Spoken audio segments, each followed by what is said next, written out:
All right, welcome back. Twitter founder Jack Dorsey says he is stepping down as CEO after a series of mistakes, such as censoring the bombshell stories on Hunter Biden and the lagging stock prices. Twitter says their new chief tech officer, Parag Agrawal, will replace Dorsey as CEO effective immediately. But who is this guy? Well, most recently, he's been involved with leading the company's efforts to fight the so-called misinformation out there. Seems kind of counterintuitive, right? And during the last interview, or during an interview last year, he said Twitter is, quote, not to be bound by the First Amendment. And then there's this bizarre tweet resurfacing from 11 years ago, where Agrawal quotes comedian Asif Mandi saying, quote, if they're going to make a distinction or not going to make a distinction between Muslim and extremists, then why should I distinguish between white people and racists? Now, Jack Dorsey's legacy really boils down to him launching Twitter and leaving a long trail of mishaps. He admitted to this. But as for the GOP and conservative voices on the social platform, it doesn't look much brighter with this new CEO. The alternative social sharing platforms compared to Twitter are also not quite yet as strong, and they tend to echo the user's opinion. They seem to be a bit partisan. Let's welcome in our panel now to talk about this and what the future of Twitter holds for all of us. Democratic strategist and former Obama advance man Robin Biro is back with us. Morgan Zegers is back as well. She's the founder of Young Americans Against Socialism. And the, I guess, acting maybe CEO of Twitter, according to Ben Shapiro anyway, Siraj Hashmi is here. He is the co-host of the Habibi Hour podcast and The List. You don't want to be on the list. And let's start with Siraj on this one. Ben Shapiro thinks, Siraj, you should be the next CEO of Twitter, and I tend to agree. But tell us about this new guy, Parag Agrawal. Is he being treated fairly? You know, what's most troubling about Parag is that interview that he did in November 2020 that saying that Twitter is not going to be bound by the First Amendment. Well, yes, that's technically true, and they could ban whoever they want. It's obviously not a good sign for free speech advocates like myself who believe that a public platform like Twitter should abide by just that, being a public platform that is not beholden to any particular party. And obviously, over the course of the 15 years that Twitter has existed, they haven't really expressed or exhibited any actions to give me confidence that they are going to remain nonpartisan. And honestly, Parag is probably going to be far worse at being a Twitter CEO than Jack Dorsey ever was. I guess, Siraj, the only thing holding you back, though, from holding this post, you need a better beard, because Jack has that beard. You need some work on yours. Robin, too. And I guess, Morgan, you're out of luck. Because, I'm working on it, John. Yeah, the beard has become such a part of this. I've always wondered, too, why Jack always does these congressional hearings. It looks like he's doing it from the dish pit of his service quarters at his mansion there in Silicon Valley, wherever he lives. It's like, you know, can he afford cabinets? Anyway, I digress. Let's move on and talk about something else, too. And that's the ongoing kind of tone-deaf nature of this administration. And I want to focus now on Transportation Secretary Pete Buttigieg, who just on Sunday said that families should really embrace electric cars. And of course, once they buy their electric car, whether it's a Tesla or a Prius or one of these new $70,000 electric trucks or whatever you're into, then they never have to worry about gas prices again. And that's why we need the Build Back Better agenda, so everyone can buy electric cars. Maybe a fallacy built in there somewhere, Siraj.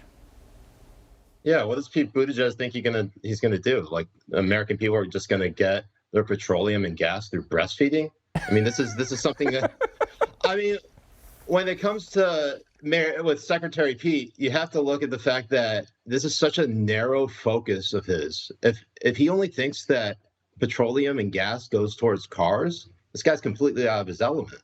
I mean, I'm just amazed that the adults are somehow back in the room here. These are the adults. These are the adults we're dealing with here. Well, I mean, look, $70,000 as much as that's what a good truck costs nowadays. If you want a good big truck, sure, you're going to spend 70 grand easy. And I'm glad you mentioned your house, Robin, because I've always wanted to get you and Siraj together, because Siraj is one of the few guests I have on the show that can appreciate that you actually live in what used to be Gucci Mane's house. You know, Siraj. That's correct. We're going to have to go to a party at Robin's house one of these times, Siraj, in Atlanta. Yes, but pre-prison Gucci Mane. Pre-prison, right, yes, pre-prison Gucci Mane. But well, yes. It's looking, I got to say, Robin, it's looking pretty icy over there. Yeah, thanks, man. All right, welcome back. The White House says President Biden has no plans to travel to Waukesha, Wisconsin to mourn with the community after that driver mowed down dozens of people during a Christmas parade. Obviously, any president going to visit a community requires a lot of assets, requires taking their resources, and it's not something that I have a trip previewed at this point in time, but we remain in touch with local officials, and certainly our hearts are with the community as they've gone through such a difficult time. True story, though. They have to take the same resources to Nantucket for Thanksgiving, so whatever. Meanwhile, a 6 charge has also been instituted against the suspect. This one's for first-degree intentional homicide. It's been added to the list of felony charges now facing suspect Darrell Brooks. This comes after an 8-year-old boy, Jackson Sparks, died from his injuries. 7 kids remain hospitalized from this incident, with 3 in serious condition. Meanwhile, the Post-Millennial is reporting today that the Milwaukee chapter of Black Lives Matter may have tried to set up a bail fund for Brooks. One Twitter user noticed that someone affiliated with BLM had requested donations in the exact same amount of Brooks's bail, $5 million. A GoFundMe page had been set up by this group, and it read, quote, "We believe that paying bail for someone in need is an act of resistance against a system that criminalizes race and poverty." GoFundMe has since removed that page. Let's welcome back our panel now. Democratic strategist and former Obama advance man Robin Biro. Morgan Zegers is back with us as well. She's the founder of Young Americans Against Socialism. And Siraj Hashmi is here, co-host of the Habibi Brothers podcast and creator of The List. The list you don't want to find yourself on. You make a compelling case, Morgan. I don't know if I'm ready to go that far, but one thing that is interesting, the parallel here, Siraj, how the people that keep pushing themselves as Marxists are the ones who get rich in this process. Patrisse Cullors being one of these folks. It's actually kind of stunning considering how just the other day on Thanksgiving, the Black Lives Matter Twitter account complained how we were all eating dry turkey and overcooked stuffing on stolen land. Well, if it's stolen, there's nothing stopping anyone from staying here. I mean, this is a free country. Well, I do have to say, though, with the whole Waukesha visit, President Biden visited Houston, Texas after that massive winter storm in February that basically took out the entire state. And you don't think they were stressed out with resources? Right. Give me a break. Right. John, that's cap. We know Jennifer Rubin, though, will be defending this decision, right, Siraj? She's your favorite person on the list, right? She's going to get the Lifetime Achievement Award for The List, right? Right. I mean, as the third move as Twitter CEO, I'm going to use the full weight of the platform to get Jennifer Rubin elected as president of the United States. And now I'm fired. Yes. Well, we'll see what happens. It'll be worth it, though, if you do get fired, because we will have accomplished something. Anyway, I kid. No, it's a great point. And that social contract aspect, I think, is so important. It's why we're seeing this political realignment right now, Siraj.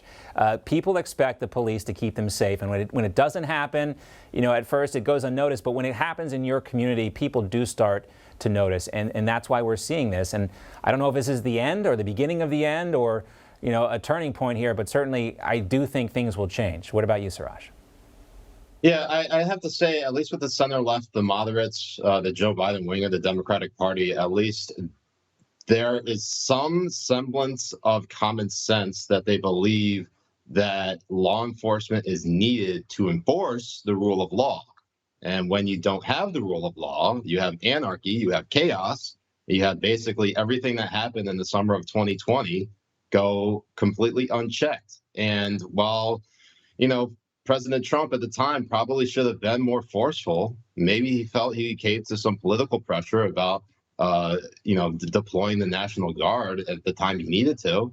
Ultimately, that would have restored a lot of law and order in the rest of the country. We probably wouldn't have seen it get as bad as even Kenosha. And, Kyle Rittenhouse probably wouldn't have been charged with two counts of murder and aggravated assault if Trump did deploy the National Guard. This wouldn't have happened. And Democratic mayors, as well as a lot of these cities and counties, if they had their law enforcement's back, we probably wouldn't have seen it either. Right. That's the deterrence aspect of law enforcement. It certainly wasn't there. And Tony Evers, the governor, he could have done a lot to prevent this, but he decided not to as well. Great to see everyone. Always a great conversation. Morgan, Robin, and Siraj, thanks so much. Siraj, good luck over there on Twitter. Keep us posted. Maybe you can get me verified.